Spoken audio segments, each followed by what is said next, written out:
प्रभु मैं तेरी बन के रहूं, तू मेरा रहे। बताओ जी फिर दुनिया में किसकी जरूरत? किसी की भी नहीं। यहां महाराज सारी दुनिया ना जब तक है चार पैसे सारे तुम्हारे यार होते हैं। जहां तुम्हारे पैसे गए फिर तुम बेकार होते हैं। माया का खेल है प्यारे। यहां पर तेरे पास पदवी है, सब सलाम करेंगे। तेरी पोस्ट चली जाए, कुत्ता भी नहीं भौंकता। फिर बंदा सोचता ही रह जाता है, वो पहले बड़ी मेरी शान हुंदी सी है नहीं ना। अब इसको उल्टा कर लो। कबीर साहब ने यारी लगाई परमात्मा से। हाँ, कबीर साहब जब तक शरीर से जिंदा रहे, मस्त रहे, आनंद में रहे। एक समय ऐसा आया, काशी का राजा भी उनका शिष्य हो गया। फिर कबीर साहब का शरीर चला गया, पर आज भी हम कबीर साहब को याद करते। हम ये नहीं कहेंगे कबीर साहब संत होते थे, महान होते थे, आज भी हैं। संत रविदास महाराज महान थे, आज भी हैं। और बाकी ए पूपत सब दिवस चार के झूठे काज निवाजा। बाकी ये जितने मंत्री संतरी पहले राजा होते थे, अब मंत्री होते हैं, ये भी सारे 4 दिन के हैं। 4 दिन या मुछ है उत्तर करके ना, कि कहते कुंडी वाली मुछ है ना। हाँ भाई सब पता है, क्या समझते हो? तो बोले कुंडी वाली मुछ क्यों? अब कुछ पोस्ट है। वो चाहे किसी स्कूल का प्रिंसिपल हो कि कॉलेज का हो कि चपड़ासी ही क्यों ना हो, मूंछ ऊंची करने की बुरी चीज नहीं है, पर तुम्हारा कारण प्यारे गलत है। तुम्हारा कारण ये नहीं होना चाहिए कि ये पोस्ट है, ये पोस्ट है, ये भूपत सब दिवस 4 के। मूंछ ऊंची करनी हो तो ये करो, ज्ञानी गुरु का संग करते हैं, प्रभु की मेरे पे कृपा है, रोज सवेरे अमृत वेले उठते हैं, बैठ के नाम भजन करते हैं। अब कर मूंछ ऊंची कुंडियां वाली, कर ले ऊंची, क्योंकि ये कारण अच्छा है, ये कारण अच्छा है। बाकी सब कारण बेकार होते हैं। आज जवानी है, कल नहीं रहेगी। आज तेरी बड़ा दबदबा है शहर में, कल नहीं है। एक ना बड़ा रिवाज है मूर्तियां लगाने का। जो मर जाए ना, वो कहता है मेरे जो भी है उसकी ना मूर्ति लगनी चाहिए। हमारे एक संत थे ऋषिकेश में, वो कहते थे अपने चेलों को, मैं मर जाऊं तो बिटना करना, मुते कोई ना, हगे कोई ना। मैंने कहा महाराज क्या बोल रहे हो?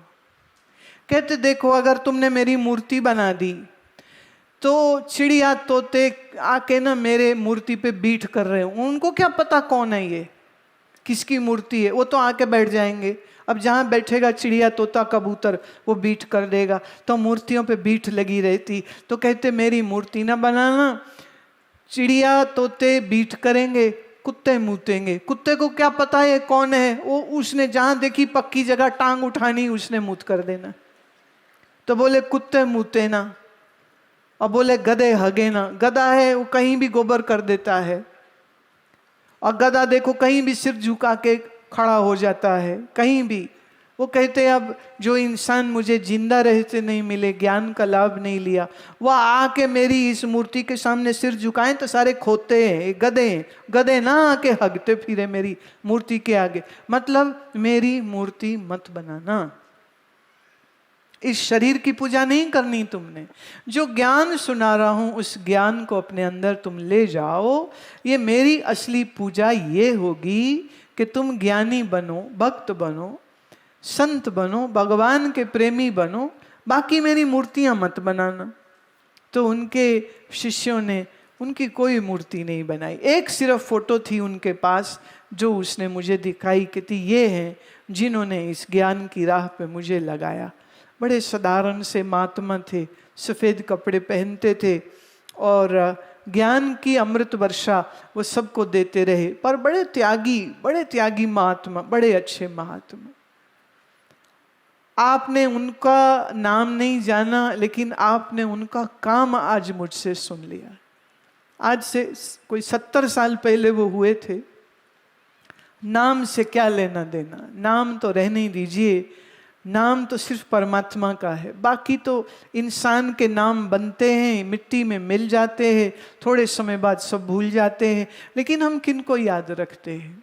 हम याद रखते हैं भगत ध्रुव को, भगत प्रहलाद को, हम याद रखते हैं कबीर साहिब को, रैदास साहिब को, हम याद करते हैं मीरा साहिब को, हम याद करते हैं श्री गुरु नानक देव महाराज को, हम याद करते हैं श्री कृष्ण महाराज को, हम याद करते हैं श्री राम भगवान को, हम याद करते हैं योगी वशिष्ठ को, उपनिषद के ऋषियों को, वेद के वक्ताओं को, जिन्होंने ज्ञान की परंपरा हमको दी है। तो अगर मान ही करना हो तो इस बात का करिए कि हम सच की राह पे चलते हैं। मान ही करना हो, मैं तो कहूंगी इस बात पर भी करिए कि आप भारतवर्ष में पैदा हुए हो। मैं पूरी दुनिया घूमती हूँ, अभी भी 6 हफ्ते कनाडा और अमेरिका लगा के आई हूँ। लेकिन क्या कहूँ, वहाँ दूर दूर तक तो कोई बसता नहीं, कोई रहता नहीं, कोई रहता हो तो कोई बोलता ही नहीं, कोई बात ही नहीं करता है, कोई बात नहीं करता, कोई प्यार भी नहीं करता, बस ऐसे ही है। वहाँ तो 4 दिन ज़्यादा अपने चाचे के घर रह जाए ना, गुरदासपुर से गया हुआ लड़का, तो चाचा भी कहेगा पुत्र जी उन अपना इंतजाम कर लो, नहीं तो हर महीने $1 की पेमेंट मुझको दो, रेंट तो देना पड़ेगा। लेकिन यहाँ जब आई ना तो पहली सुबह जैसे ही कमरे का दरवाज़ा खोला, पास में शायद कोई स्कूल था या क्या, वहाँ से भजनों की आवाज़ आ रही थी। इतना आनंद आया, मैंने कहा कितनी, पंजाबी में बोलूँ तो कैसी सजरी सवेर पई है, कन्ना च अमृत वर्गे भजन आ रहे हैं, अमृत कान में बरस रहा है। वो मीठी धुन में भजन चल रहा है। कभी कभी किसी जगह से गुरुद्वारे में पाठ हो रहा है, पाठ की आवाज़ आ रही है, कान में अमृत घुल जाता है। माने आपकी आंख खुलती है और कानों में ये अमृत बाणी का, कानों में अमृत भजन का। कनाडा चले गए ना, ये नहीं मिलने वाला।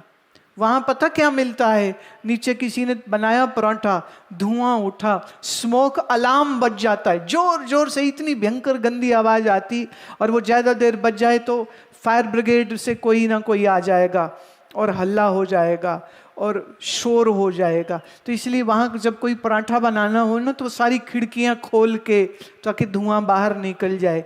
मैं कहनी अपना देश कितना अच्छा है, पूड़ी बना लो, पराठे बना लो, कोई स्मोक अलार्म ही नहीं, क्योंकि हमारे घर लकड़ी के नहीं है, हमारे घर पक्के हैं, ईंट पत्थर के बने हैं। उनके तो मकान भी कागजी होते हैं, लकड़ के बने हुए, जोर से आंधी चल जाए छाती उड़ जाती है। नीचे सो रहे मियाँ बीवी, वो इतने में छत छुत गई, बारिशें पड़ रही, ओले पड़ रहे हैं, सिर में ओले पड़ रहे हैं। वो क्या हो गया, घर में ही बैठे बैठे बेआरामी हो गई ना उनको। मैं तो ऐसा समझती हूँ हम बड़े भाग्यशाली हैं, इस भारत देश में पैदा हुए हैं जहाँ हमारा बचपन, हमारी जवानी कभी गुरुद्वारे की आवाज़ से, कीर्तन से, कभी मंदिर से आती आरती की आवाज़ों से हमारे कानों में ये अमृत जाता है।